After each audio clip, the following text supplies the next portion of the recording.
Puedo recordar cuando era una niña de unos 7 años de edad. Mis padres peleaban casi todos los días. Escuchaba a mi madre que nos decía: ya está llegando la hora de que tu padre llegue a casa. Podía percibir lo nerviosa que se sentía solo de pensar en su llegada. Mis hermanos y yo corríamos hacia el servicio del templo y nos encerrábamos allí. Poco tiempo después llegaba papá a la casa y le gritaba toda clase de insultos a mamá. Recuerdo que, mirando a través de la puerta entreabierta, pude ver cómo mi papá tomó a mamá por el pelo y la arrojó al piso, mientras la golpeaba una y otra vez, dejándole quebradas 4 costillas y el rostro con grandes moretones. Pasó el tiempo y los problemas aumentaban cada día. Todos estábamos nerviosos en casa. En otra ocasión pude ver cómo papá, antojadizamente, le arrojó un plato con alimentos en la cabeza a mi mamá. Ya para ese entonces yo contaba con unos 13 años. Todas estas cosas sucedían frente a mis hermanos. No puedo olvidar que se aferraban a mí buscando apoyo, pero yo no podía hacer nada. Recuerdo que pasando todo esto le dije a mamá: ¿por qué no nos vamos de aquí? Mi mamá me miró a los ojos y me dijo: no creo que esa sea la salida. Y me abrazó buscando el apoyo que ella no tenía. En su mirada pude entender muchas cosas que ella nunca se atrevió a decirme, quizás por mi temprana edad. Sin embargo, un día mamá, cansada de tanto abuso y maltrato, nos dijo: cuando su papá se vaya al trabajo, nosotros nos iremos de este lugar.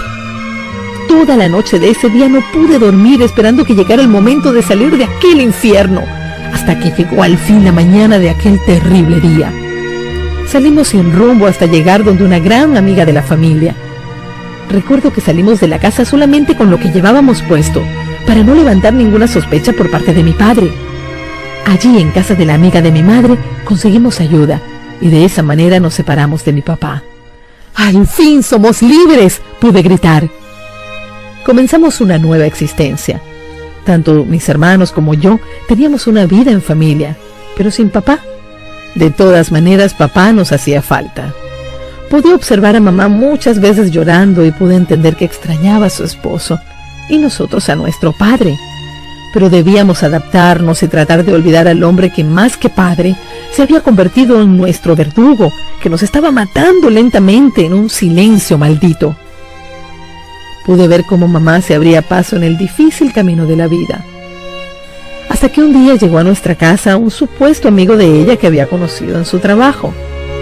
Recuerdo que nuestra madre nos hablaba de él, diciéndonos que había conocido a alguien que era muy caballeroso y muchas cosas más. Claro, propias de una persona enamorada. Mi madre comenzó una nueva relación. Todo comenzó muy bien.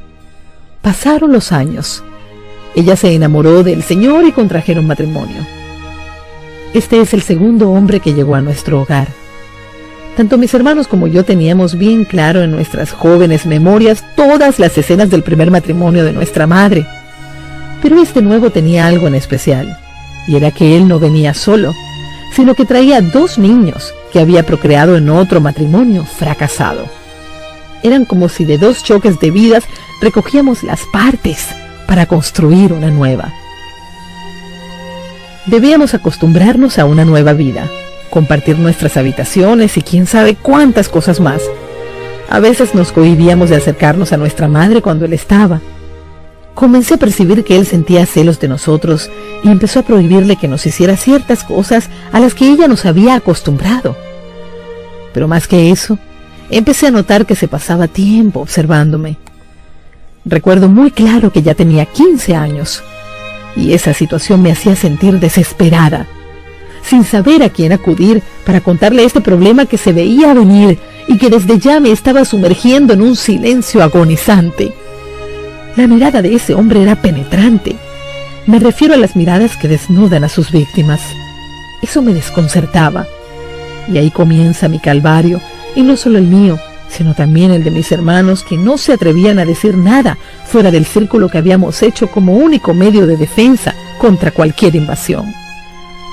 No obstante, a mí sí me lo decían todo, porque no se atrevían a acercarse a nuestra madre, ya que como todo hijo que ve el lugar suyo invadido, sentían celos también. El tiempo siguió pasando y con tan poca edad, ya la vida me colocaba frente a otra guerra. Aún no estábamos preparados para entrar en otra situación conflictiva. Como familia fuimos prisioneros de la soledad y mi mamá también como mujer.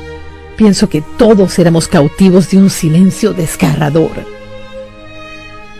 Un día en que mi madre salió me quedé sola en la casa, pues mi horario de estudio era diferente al de mis hermanos. Nunca me imaginé que mi padrastro estaba en casa, pues era hora de trabajo. Él fue el primero en enterarse que estábamos solos. Entonces salió de su recámara y se dirigió muy despacio hacia donde yo estaba en la cocina y con la fiereza de un animal hambriento se abalanzó sobre mí tomándome por sorpresa y sujetándome los brazos. Así me sometió. Sentía que me estaba haciendo daño y algo más, algo que toda joven de mi edad puede entender. A esa edad podía establecer una diferencia muy clara entre lo que es correcto y lo incorrecto. Después de sostenerme por unos 10 a 15 segundos, se retiró de su habitación nuevamente, dejándome paralizada con un nudo en mi garganta y preguntas sin responder. Salí corriendo hacia mi habitación, cerré la puerta y lloré. Allí me quedé bajo un temor agonizante y un silencio mortal. No pude ir a la escuela ese día. Mamá llegó a la casa después de un largo día de trabajo. Esperé todo el día para tener un poco de privacidad con ella y contarle lo que había sucedido, lo cual me fue imposible porque mi padrastro, consciente de lo que había hecho, no la perdió de vista ni un instante, y cada vez que lograba acercarme un poco a mi madre me controlaba con una mirada asesina. Desde ese entonces me sentí incómoda en mi propia casa. Comencé a sentir aquella ansiedad que antes había tenido cuando niña, pero ahora la cosa era un poco diferente. Ya sé dónde estoy y quién soy, pero tengo miedo de lo que pueda suceder. Me siento insegura. Cuando voy a la cocina, siento aquello que sentí cuando mi padrastro se me acercó aquel fatídico día. Mi mamá me pregunta qué tengo cuando me nota distraída y no le puedo contestar, porque me siento bajo la mirada amenazadora de ese hombre. Cuando siento que me observa, todo se revuelve dentro de mí. Siento un asco nauseabundo y mi temor no es solo en la cocina, sino también en mi habitación, en el baño, en fin, en cualquier lugar de la casa donde me encuentre sola. Aún en mis sueños tengo pesadillas en las que alguien me persigue. Son muchas las noches que me he levantado asustada, nerviosa, como si me faltara el aire. No sé lo que me está pasando. No sé hasta cuándo podré cargar yo sola este silencio destructor. Mi mamá todavía no se entera, porque después del primer divorcio ella ocupa más tiempo con su esposo que con nosotros. Sé que tiene una responsabilidad para con él como mujer, eso lo entiendo. Mis hermanos y yo no queremos ser egoístas.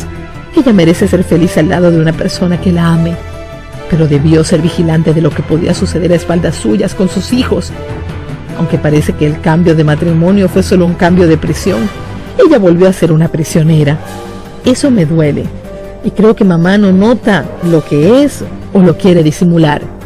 Pienso que tiene su propio silencio, y sobre todo creo que está tan enamorada que lo demás es secundario.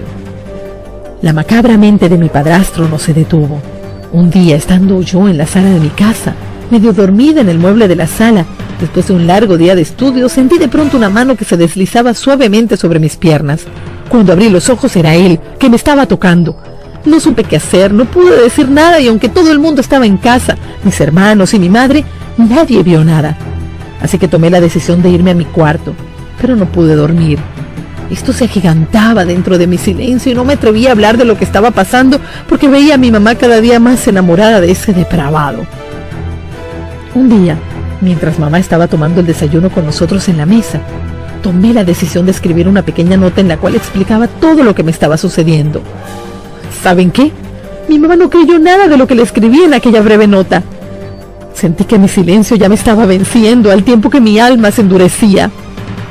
Entonces la relación entre mamá y yo comenzó a desgarrarse. Vivíamos dentro de la misma casa, pero era como estar en la selva. Ya no existía el aroma del hogar, sino el polvorín de explosión tras explosión. El tiempo avanzaba y una noche intenté quedarme en casa de una amiga. Luego de estar allí regresé a la casa de nuevo porque no era mi costumbre quedarme fuera de casa. Y esa precisa noche entré a mi cuarto, me alisté para dormir y luego de unas 3 horas sentí que la puerta del cuarto se abrió. Sin embargo, pensaba que era un sueño porque ya me había dormido, pero era él, que dejando a mi madre en su recámara, se lanzó como una bestia en busca de su presa en medio de la oscuridad. Esta vez, sin embargo, fue diferente, porque el cazador hablaba con su víctima. Me susurró al oído: tú me perteneces, yo soy el que sostiene este hogar y todo lo que hay aquí me pertenece, y tú eres parte de este contrato, tú y tu madre son mías. Te estoy observando desde que vine aquí, pero veo que no quieres cooperar en nada, y lo mejor que has hecho es no decir nada, porque si abres la boca te puede ir muy mal, y a tus hermanos también. Mientras hablaba, sus manos me tocaban una vez más, haciéndome sentir indigna, sucia, ya que aquel hombre era mi padrastro, el esposo de mi madre. Esa noche me marcó.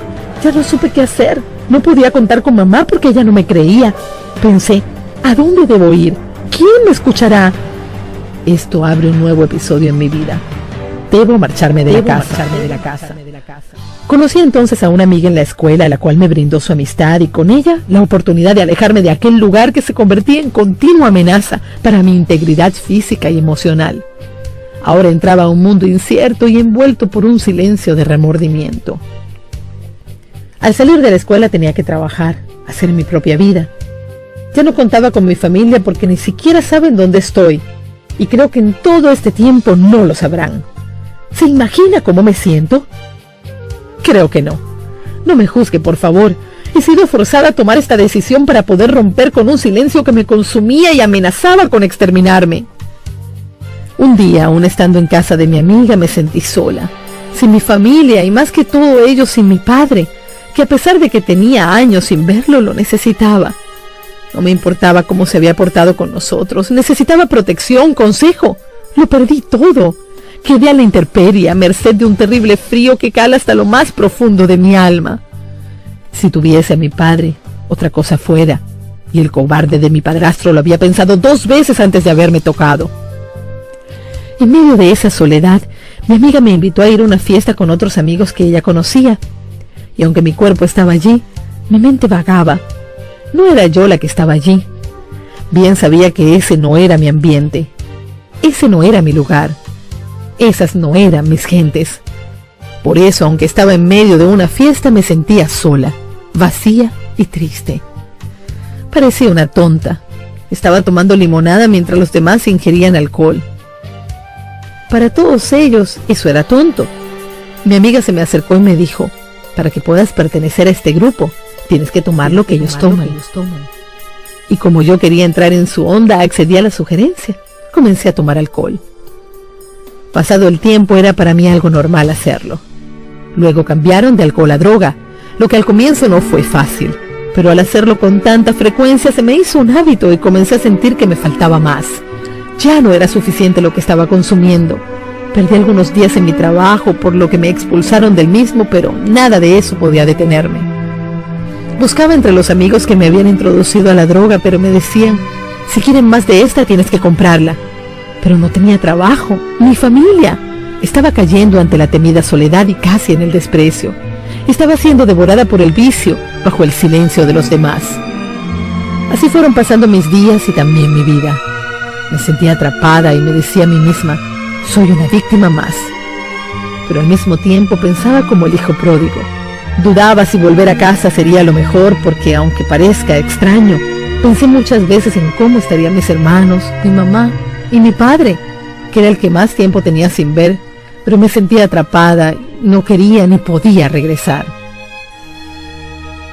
Pasando el tiempo fui cayendo en un pozo sin fondo. La falta de dinero para costear el vicio y el silencio se hacían cada vez más patentes en mi vida, y eso me llevó a la prostitución. Vendía mi cuerpo a cualquiera que me ofreciera en la calle. Eso me pareció el fin. Me parecía ir cayendo en un abismo, en un camino de una sola vía que no tenía regreso para mí. En medio de este desorden de orgías y más quedé embarazada. Ahora sí que toqué fondo. Nada podía ser peor para mí, ni siquiera iba a poder reclamarle a nadie porque no sabía quién era el padre de esa criatura que estaba esperando. No era cosa de juego. Iba pasando de un mal a otro sin pausa para reflexionar. En el proceso de todos estos cambios de ambiente ya la edad no importaba mucho porque para ese entonces tenía 22 años y aunque usted no lo crea, parecía tener 30. Ya mi cuerpo comenzaba a sentir los estragos de todas mis malas acciones y la mala vida que hacía tiempo llevaba. Comencé a enfermar. Mi sangre era débil para el feto. mi sistema nervioso agitado, alta presión y un embarazo no deseado que bajo esta disyuntiva estaba creciendo dentro de mí.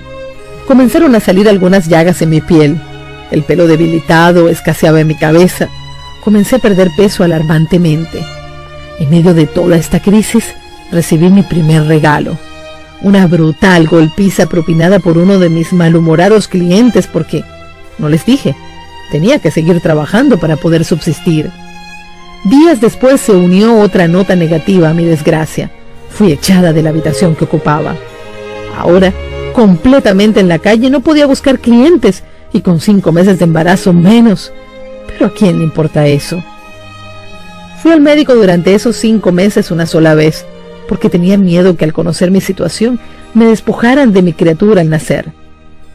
Cuando al fin lo visité, me diagnosticó una anemia crónica. Pero eso no era todo. El bebé tenía muchas probabilidades de un desarrollo anómalo. Para mí, sin embargo, eso no era algo fuera de serie. Ya estaba acostumbrada a malas noticias. Las desgracias eran como parte de mi corta vida. Me sentía agotada, no tenía dónde vivir. Tenía días en que no probaba alimentos a no ser por la caridad de algún caminante o lo que pudiera hurgar en la basura. De esa manera subsistíamos mi criatura y yo. Ahora me doy cuenta que a cada uno le está reservada una forma de llegar a Dios. ¿Cuál será la manera de Dios llamarle a usted a su redil?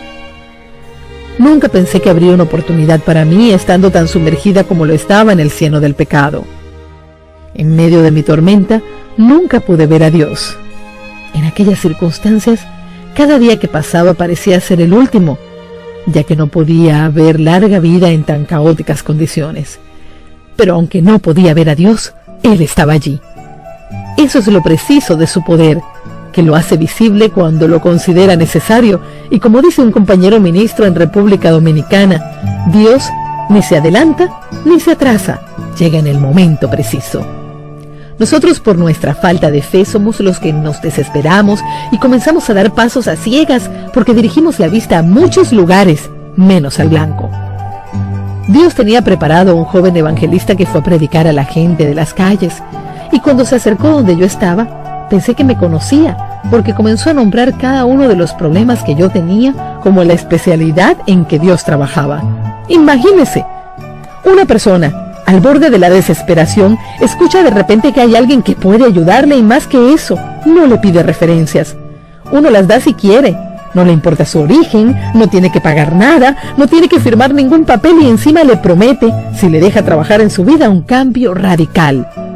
No podía darme el lujo de detenerme a pensar, era la oportunidad de mi vida y quizás jamás la volvería a tener.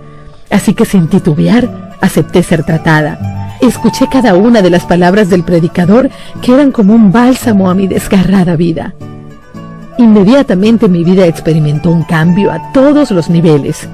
Recibí toda la ayuda espiritual y material que necesitaba para comenzar, porque necesitaba hacerlo desde cero. Mi vida era como un apartamento nuevo donde no se me permitía llevar muebles viejos. No pasó mucho tiempo para que saliera en busca de mi familia, para perdonar, reconciliándonos, borrando y sanando heridas viejas, y hacerlos copartícipes de mi fe en Cristo. Pero las bendiciones no pararon allí. Ese mismo joven ministro que me condujo a los pies del Señor me pidió que fuera su esposa. Quería ser un padre para mi hijo, en fin, un apoyo espiritual.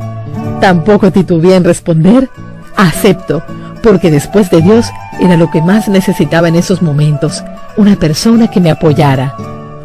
Hoy doy gracias a Dios Todopoderoso, porque si tengo mi bebé y soy esposa de un hombre de Dios, es porque Él estaba al cuidado de mí. Tengo una hermosa familia y un lindo ministerio, y sé que Él tiene cuidado de todos nosotros, como también lo quiere tener de usted. Soy una sobreviviente de las circunstancias, y sé que el regalo más grande que el Señor me ha dado es el don de sobrevivir. Sé que usted, que ha podido leer esta historia, de una u otra manera tiene una historia de supervivencia, porque todos venimos de algún lugar. Es probable que su vida no sea como la mía, pero si busca bien dentro de la misma, de una u otra forma, notará que ha sobrevivido.